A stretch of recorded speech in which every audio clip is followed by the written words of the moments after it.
Hello everyone.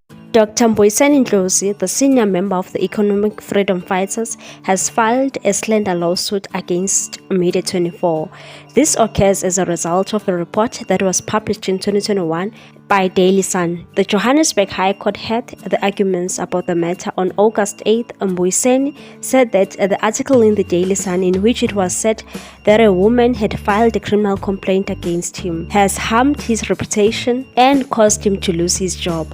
Ndlozi has mentioned that he was never there at the home where the alleged event took place, and he was not familiar with the woman in question. Advocate Camille Primhead, who is representing Ndlozi, stated that on behalf of my client, they seek an apology from the Daily Sun as well as 120,000 rands in damages, all of which should be donated to a charitable organization. The advocate made these demands on behalf of Ndlozi. Mbuyiseni alluded that it's a terrible instance of mistaken identity. Mbuyiseni's representative claimed that the statements are malicious and asked that the paper apologize for publishing them, as well as to remove them from all of their social media and online channels. In addition to this, he recommended that an apology be published in the Daily Sun with the same level of prominence as the words themselves.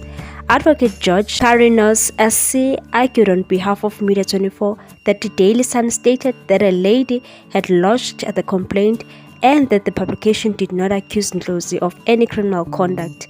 He pointed out that the publication did not disclose that Ndlozi was involved in any legal activity. As a result, the essay was factually accurate and served the general public's best interest. The case was heard in front of Judge Wilson, who stated that he would withhold the judgment. What's your take on this one, people? Thanks for watching. Please subscribe for more news.